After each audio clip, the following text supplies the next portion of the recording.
In today's episode, we will level up by learning the 3 workflow agents that orchestrate tasks, also 3 communication mechanisms that let agents communicate with each other. By the end of today's episode, you will learn how to structure flows and get your agent talk to each other. And let's get started.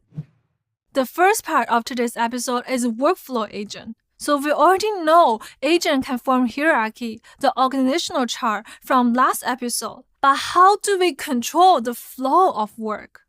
That is where workflow agents come in. We have 3 workflow agents, and the first type is sequential agent. They're like an assembling line.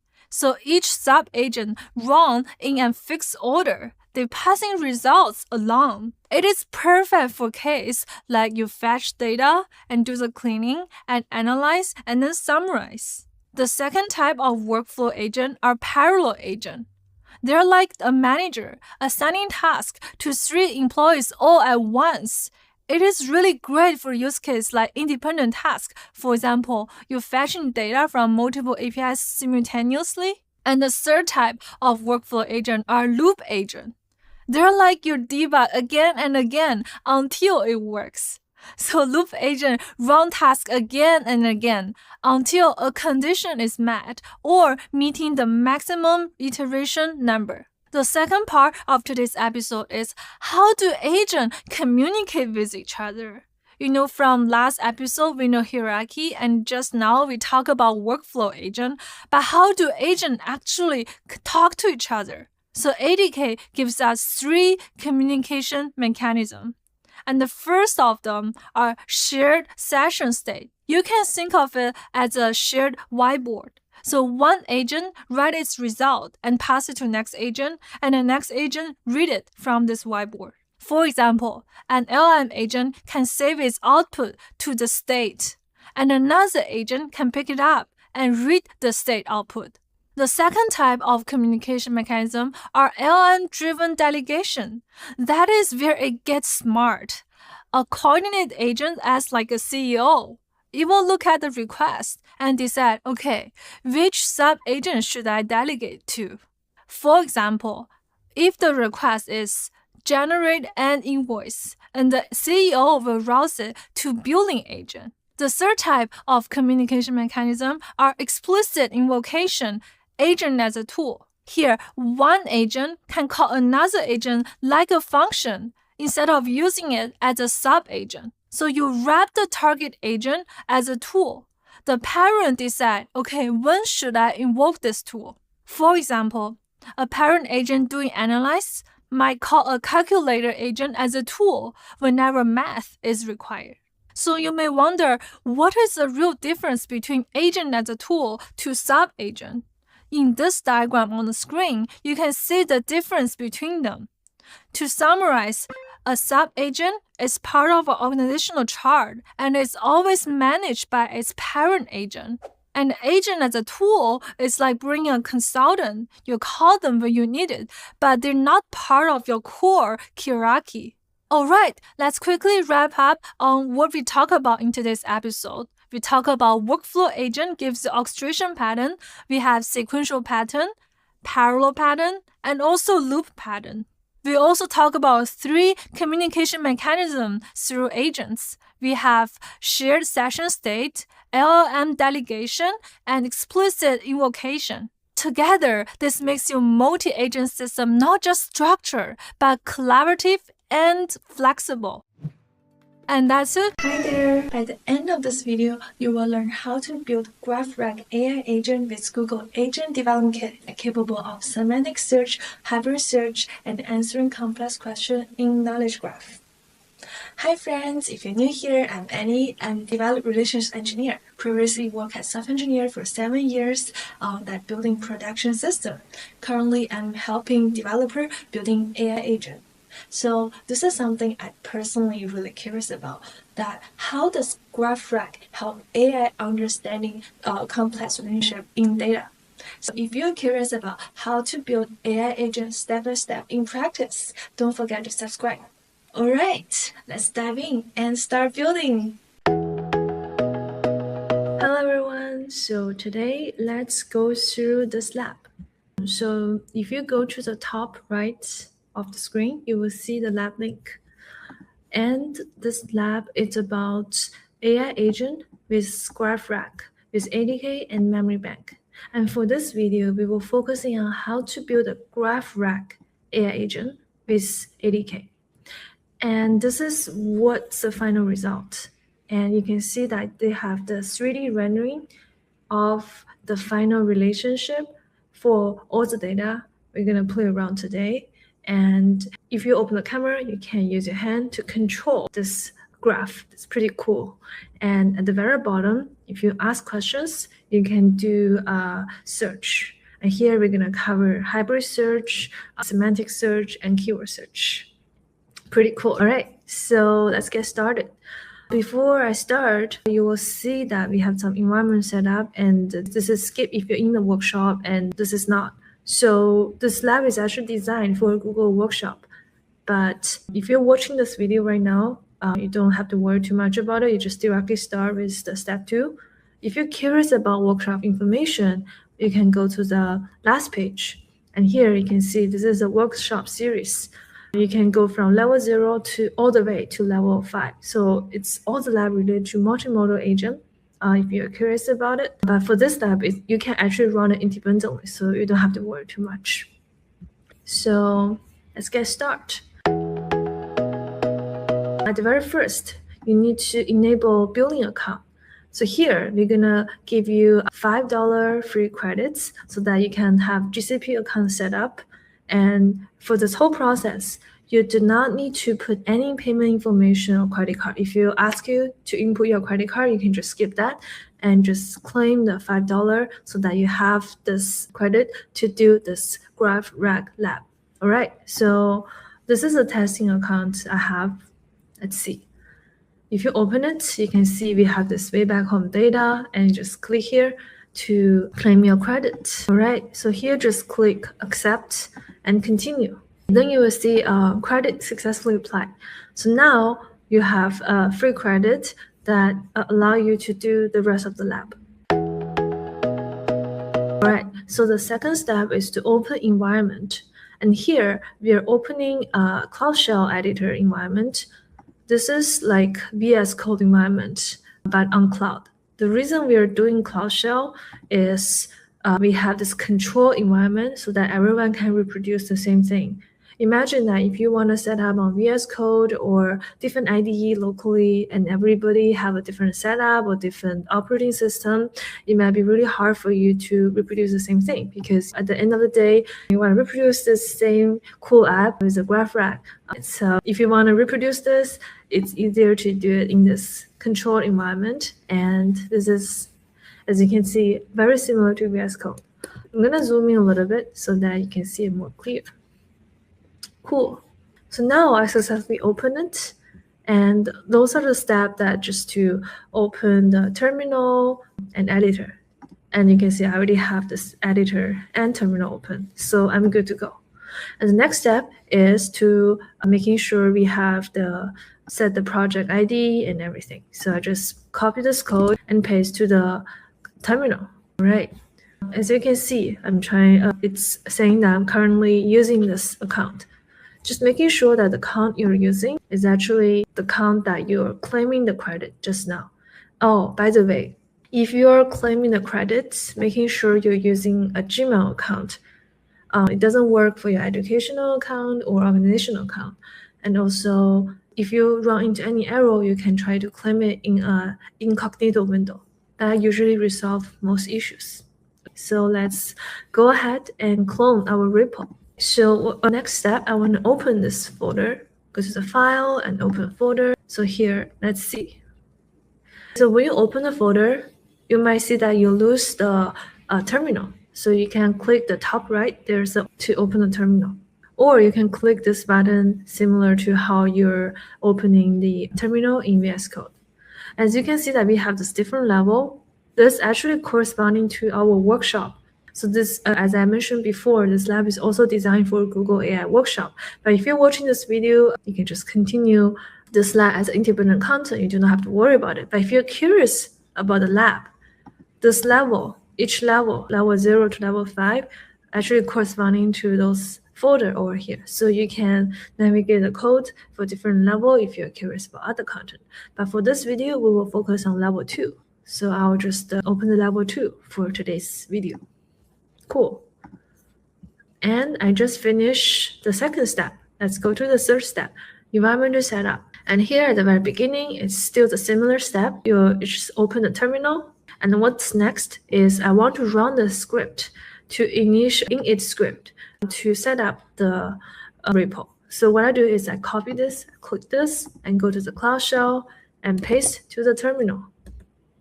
So what it does is it's trying to create a project ID for me and attach to the building account we claimed earlier. And here you can see you can either press enter to create a new project. I already created the ID for you, or you type an existing project ID for you. So it's recommended that we create a new project for this lab. But if you want to reuse some existing project, you can type an existing project ID to use. That's also feasible. So what I do is I just press enter. I'm not entering a 1 or 2, I just press enter and it will default using this new project. So what it does behind the scene is it's creating this new project for me, and it will automatically link the building account I just claimed to this new project. And also it's installing some dependency to set up the environment. And now you can see this yellow thing over here. That means I successfully point to the new project I'm creating and the whole environment is successfully set up. Great. So next step is making sure we config to set the project ID. Actually, in this step, I already set the project ID. I'm just do the step to double check. And then what's next is we need to enable the required API. Just copy paste to enable the required API. And over here, you can see that we want to enable some API platform and cloud build, because later on we might want to deploy the whole things to Cloud Run, because we might want to build the Docker, so we want to have enabled the artifact registry. And here we're using a graph database. So here we're using Spanner. So you want to enable Spanner. And later on we want to enable the multimodal input. So you want to have the storage API. So those are just the easy way for you to enable some API. Of course, you can also enable them in the Google Cloud Console, but this is just some command line for you to easily enable them. And next, let's run the setup script. Oh, I'm still waiting for it. So while I'm waiting for its enabling, I can talk a little bit more about this project. So as you can see, we're going to build by the end of the lab. And this is actually part of the workshop. So if you follow the level 0 to level 5, you will actually see yourself. You will create an icon of yourself and you see yourself on a planet. So the theme for this workshop is you're in the universe. You're on the planet and you want to find your way back home, right? And on this planet, because you want to find your way back to Earth, you're trying to surviving on this planet. So there's a relationship between the people who are among people on this planet. Some people have the skills, maybe they have medical skills. Some other people, maybe they got injured. So therefore, some people, they have the medical skill, can treat the people who got injured. Right, so there is a potential relationship between, so my name is Annie and this is what I'm good at, but this is the resource I have, but I also need something. And maybe if I know how to, maybe if I have some medical skills and someone else need some treatment, so maybe I can help them, right? So there's a relationship on it. That's exactly what is the graph knowledge base we are trying to build later on. So that's a context for this lab, right? So I'm going back to this IDE and you can see that I successfully enable all those API. So what's next is I want to run the setup script. Just copy this and paste to the terminal. And here, what it does behind the scene is it's trying to grabbing all those environment variable and create a .env file for me and put all the value to the .env file. And here you can see there's a .env file under level 2. So I'm clicking .env file. I can see all those value is grabbing for me. And I have all my environments set up automatically for me. Cool. And what's next is we want to load the sample data by first install the dependency. We copy this and we paste over here. So here we're using UV to do all the environment control. So in the backend folder over here, if we go to the py project tomo file, you can see those are the dependency we have.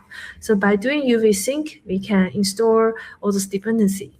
And next is I want to load all the initial survival data. So I'm copy this and paste over here.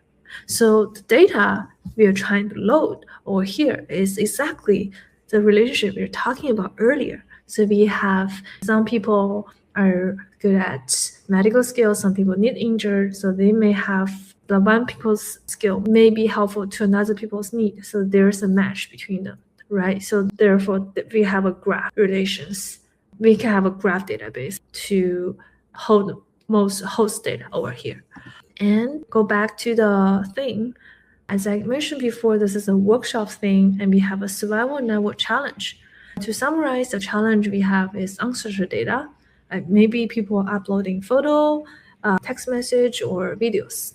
And we have complex relationship here because we need to know who has the skills, who need help, and where are they. And then we need to make time-critical decision that we want to match the helpers in real time. And traditionally, to handle multimodal data, we might have separate pipeline, and to search who can help whom, we might do the keyword search. But the problem is, if you search like medic, if the keyword does not exactly match medical training, you might not able to find the person who has a medical skill. So that could be a problem. And relationship-wise, if you're not using graph database, if you're using relational database, like using table, you might have to join the query. So it can be complex and slow. And lastly, we talk about personalization. Yeah, so this is for the whole lab. But for this video, we're only going to talk about the semantic search and relationship. But for the next video, we're going to talk about multimodal handling and personalization. So stay tuned. All right. And so the solution for the challenge is to capture the multimodal processing. We will build a multimodal multi-agent system to capture and to have quickly find the search, like for the helper, we're using GraphRAG. So we're going to cover what is GraphRAG and why GraphRAG. We're also going to cover different type of search in this lab.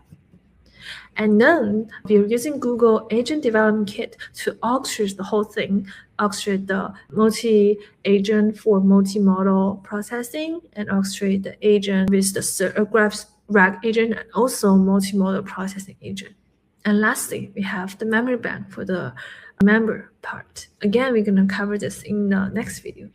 So here we're using Google Spanner DB to contain this graph knowledge. Traditionally, you might using Postgres and Neo4j, but with Spanner, we only have one unified database so that you have single source of truth and you don't have to deal with the data sync delay.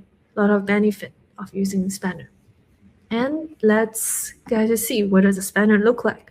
So once you successfully run this command, that is setup data.python, you will see that database setup complete, right? So just over here. So here you can access the database at this link. So just copy this link, click into this link, and you can see we are into Google Cloud Console Spanner over here. And we already load all the data for you. And congratulations, you just finished the step. And let's go to step 4. How to visualize graph data in Spanner Studio. And to follow the step, we go to the Spanner DB, like Spanner DB Google Cloud Console, and at the step Spanner Studio, you click in this, you can see we have all the table that's available for you. And then over here, we have the query input, so we can type anything over here and just do a real-time check. So here, firstly, we want to understand who are there in this knowledge database. We talk about we have different survival on the planet, but who are there and who is where, which part of the planet they're on. So here I'm copy this query just to get a sense of what is the relationship over here. So I'm copy this, I run the query, and I can immediately see the result over here. And here is the graph that showcases the relationship. If you hover on the blue note, then here you can see the survival, and the red note is you can see where are they. So here, by running this query over here, you can just directly see all the relationship. It's pretty cool, right? And what's next is now you understand that we have full survival over here. And what's next is we want to understand what are the skills they have, so that later on you can search the skill and to find a match for the helper, right? So I'm copy this command and then I paste it over here and run it again. Now I can see the relationship is the survival and their skills. So here I have the survival and the skills. Cool. So also we have some explanation in the lab. Again, on the screen, top right, we have this link about this lab, so that if you open the link, you can read through the explanation and go through the lab together with this video. Cool. So now we understand we have full survival and they're on a different part of the planet and they have different skills. So here we need to understand what do they need. And I copy this query. Again, I go to the Cloud Console at Spanner Studio. Again, I'm going to paste this query over here and I run them to see what are the need. Again, the blue note is a survival. Click to the survival, and the red note is a need. Apparently, this survival, they need medical treatment. And lastly, we can see who can help whom. I just copy this and paste it over here, and I can see, wow, I have some existing match. So this person, whose name is Alina Frost, and he has a medical skill, and he has a science skill. And with this medical skill, you can see it's matching those person. This survival, Captain Yuki, need medical treatment. So therefore, Elina's medical skill can potentially help Yuki's medical need. So we already have some match over here, right? So here we can already traverse this graph to understand some relationship and potential match. But as you can see, there possibly could have more match in this graph that later on we're gonna explain how to search them effectively. Cool. So now you successfully finished step 4. And what we did so far is we are successfully loading this data in SpannerDB, and we play around this relationship in the studio so that we can visualize the graph here, so that we better understanding what's going on over here. We're understanding the relationship of what survival have, where they are, what skill they have, and what the results they have, what they need, and potential and existing match over here. And we can visualize them like this. Pretty cool. We can visualize them as a node and edge over here in this Spanner Studio. So what's next is let's start with the AI-empowered embedding in Spanner. So let's take a look at this diagram on the screen. So a lot of things going on the screen. So let's take a look from bottom and all the way up. At the very bottom, most importantly, we're creating this text embedding model and Gemini Pro model in Spanner. And then we have the service layer.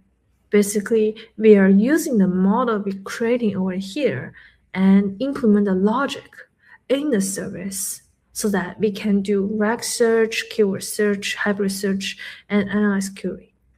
And once we have the service layer, like service logic implemented, we can directly use them in the tool layer to building the tools for our agent. So here we can build in the semantic search tool, keyword search tool, and hybrid search tool. Later on, we're going to explain what exactly is hybrid search. And lastly, we're going to use those tools in the agent, like our root agent over here. Here we're using ADK, Google Agent Development Kit to build agent over here. Just a quick recap, what is agent? So agents usually have the model as a brain to choose tools and then use tools to make decisions and resolve some problems for user.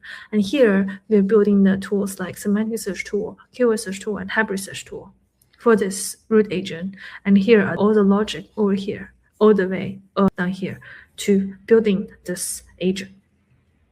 And you may wonder why we are creating the model in Spanner, not directly using the model in the Python code in service layer. Because we could potentially just directly using what has AI model in service layer, right? Why we are creating this model in Spanner? So the answer is it's quick and cleaner this way. Because here we are directly creating the embedding for those data in the database, right? So we are using the Gemini model to directly analyze the data.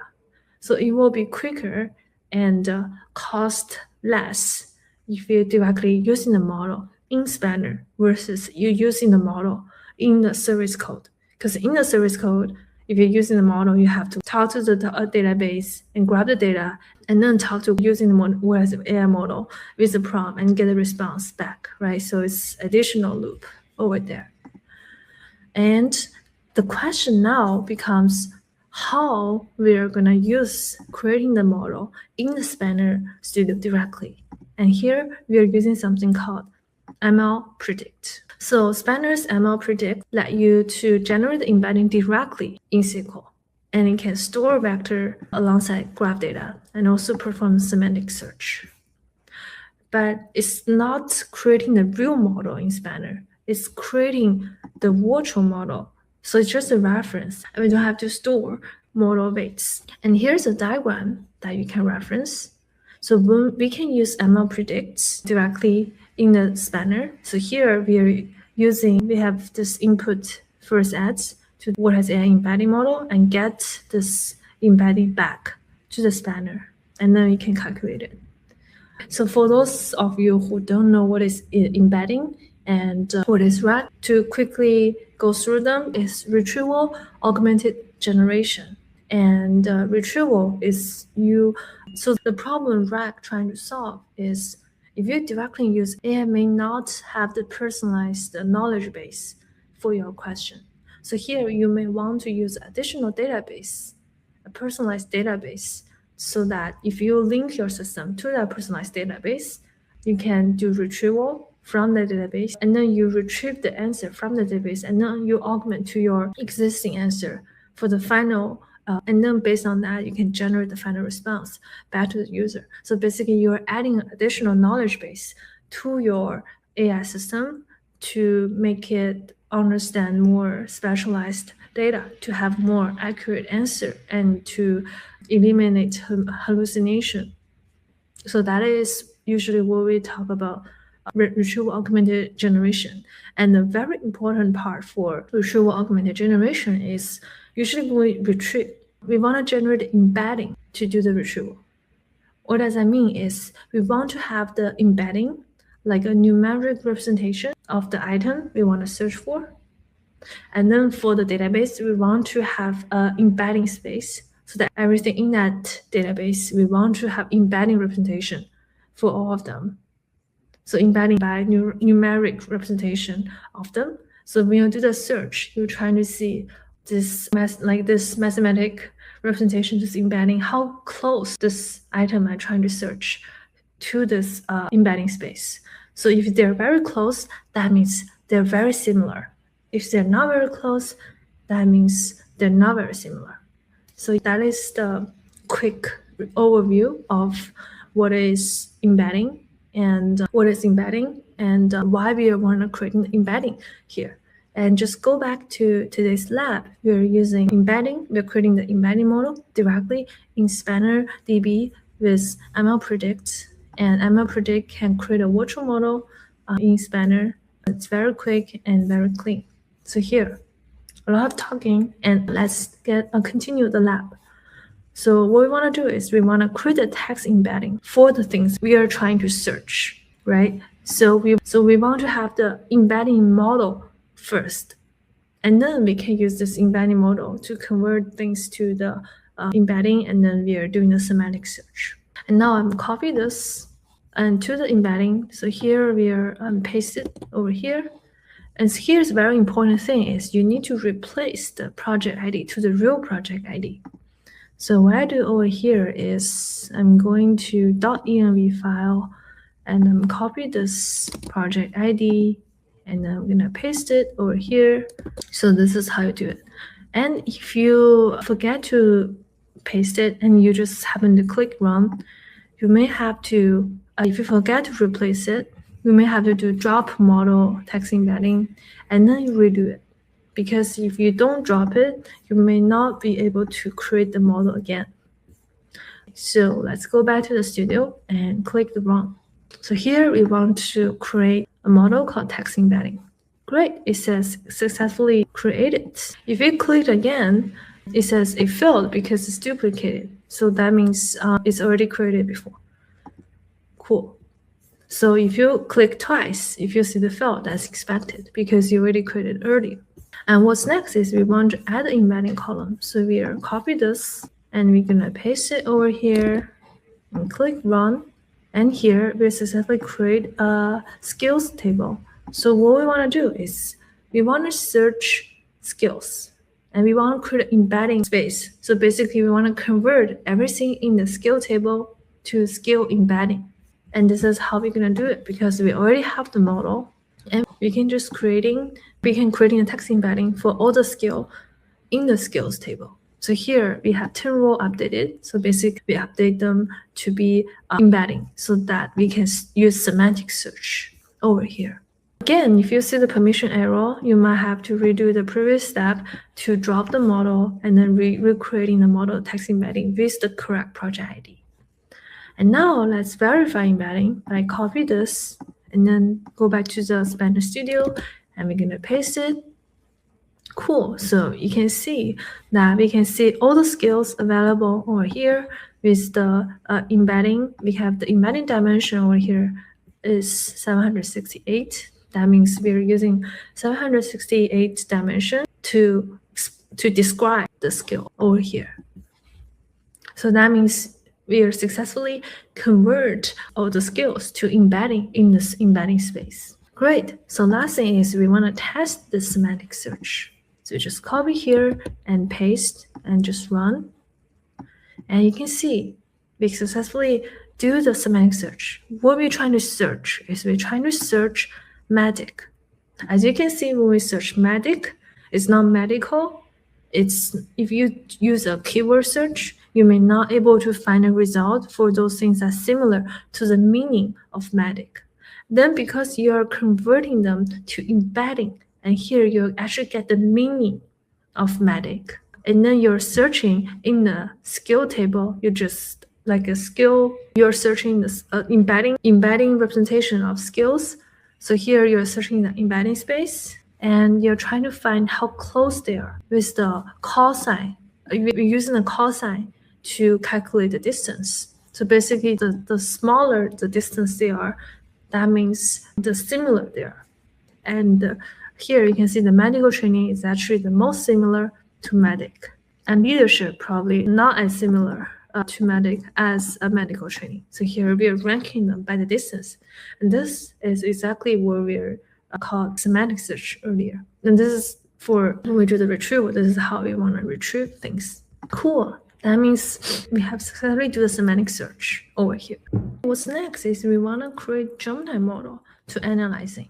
And the Gemini model, we want to using Gemini model directly in Spanner Studio, a Spanner as well. We just like what we said earlier, we want to using Gemini Pro model over here. So similarly, we're using ML Predict to directly using the Gemini model. And this is what we want to do. We want to copy this and paste it. So here I did it wrong because I didn't replace the project ID. So what I want to do here is I want to drop this model first and then run it to drop this. And then I want to recreating this with the correct project ID. So here I need to go to the editor and here I have this project ID. Just copy this and then paste over here so that you can run them.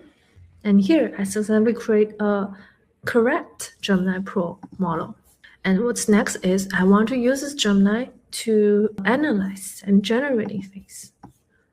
So I'm copy this and paste over here. Let's take a look at what this query does. So here I'm actually sending this prompt to the Gemini Pro over there. So this prompt is, I want to access those two survival, and this is a survival name, and I want to generate a score from 1 to 10 and a one sentence reason. So I directly sending this prompt to what is AI model over there, like this Gemini Pro model over there. And with this question, I generate this answer. It says, oh, I'm generating this score 9 over 10 and with this reason. So that means you're successfully using the Gemini Pro model. Again, you can see if you have the syntax error message, you can ignore them because the result here is correct. Cool. So at this step, that means you have successfully creating the model, creating the embedding. Just to recap what we did before, we create this text embedding model.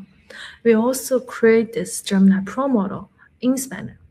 And you also did is you're using this text embedding model and try the semantic search in Spanner because you're converting the skill to embedding space. And then we try to search MEDDIC in the skill embedding space, and we can rank the result by the distance for the embedding. And then we can rank how similar they are to the things we're trying to curate. So that's what we just did for that step. And congratulations for those who have finished that step. And the next step is now we are having this model in Spanner, and we also get a taste of the semantic search in Spanner DB. And what's next is we want to directly use them in the service layer so that we can implement the service layer logic, and later on we can connect the agent to the service logic. So here I'm going to step 6, GraphRAG. So in this step, what we're trying to do is we are trying to implementing the semantic search logic all the way from service layer to the tooling layer to the agent layer. And here we are using ADK, Agent Development Kit, for the agent. So if you don't know what is ADK, I will do ADK doc Google search. And on the first result, here is the ADK doc page. And here I can learn everything about ADK doc. You can get started with ADK and build your agent. So I will go to the agent tab and try to understanding those are different type of agent and just get familiar with this framework. So let's go back and trying to implement our semantic search in the GraphRAG agent. Excited? So now you're actually building a GraphRAG agent over here. Cool. Let's copy this to the terminal and paste it over here. So this step is basically opening this file for me in the editor. And here I'm opening this service folder. So I'm trying to do the implementation in the service layer. And what I want to do is I just need to copy paste the important logic. So I'm searching this to do replace SQL code, and I'm going to paste the whole thing. And I need to replace the whole line by, I triple tap this. So it's selecting the whole line, and I paste it so that the indentation is correct. And let's take a look at what we're pasting over here. So here we actually is very similar to the query we just run in the Spanner Studio, right? Because we're using the text embedding model we created in the Spanner, and we're trying to find the cosine distance for the skill embedding space. But you can see that we actually have more things over here. We actually have the join table over here. And what does that mean? So here is what we call GraphRAG kick in. And let's take a look at this diagram. So this is the overview of what we're trying to do, like the GraphRAG process. So in our example, we're trying to find MEDDIC for burn victim. So we're searching MEDDIC for burn victim, and then trying to see who can help MEDDIC, right? So here we have this embedding model created in Spanner Studio. So what we did first is we're creating this embedding of this MEDDIC so that we have this numeric representation of MEDDIC, right? So next is we're trying to search in the embedding space and find the things that physically close to MEDDIC. And the importance of GraphRAG, the difference between GraphRAG versus traditional RAG is we actually do this LLM context in the graph context so that you can traverse this graph to understand more information. So you're not only understanding what is the skills that's similar to medic. Now, previously, we get medical training that's similar to medic. We also get the corresponding relationship of, we can traverse this graph to understand what are the relationship connecting to the skill. Who has this, Dr. Frost has the skill of medical training so that it's able to understand. We traverse the graph and get more content for this query so that you can give more related response to your question. And this is really powerful. And in our code is we are trying to join this table. It's basically how we want to traverse the graph node to get more related information over here. And if you're curious, you can read more explanation over here in this lab. Again, the lab is on the top right of our window. Now let's continue to building the tool. So what we did before is we're creating the service layer. Now we want to connecting the tool layer to the service layer. And again, we're just only working on the semantic search. So I'm copying this, paste. So I'm opening the tool file. And over here, I'm locating the comment. I'm gonna paste it over here. And I'm gonna triple tap and selecting the whole line. And I'm copy this and I'm pasting this so that I'm creating this tool called semantic search. And over here, I'm using the logic that I implemented in the service layer. Again, if you're curious about the source code and you want to understand more about the logic, I recommend you to go to the top right link and open this lab, and you will see the source code over here to understand more about the detailed logic behind the scene. Let's continue. So now we have the tool, and we want to connecting the tool to the ADK agent. So here, I think a basic agent code. So here is a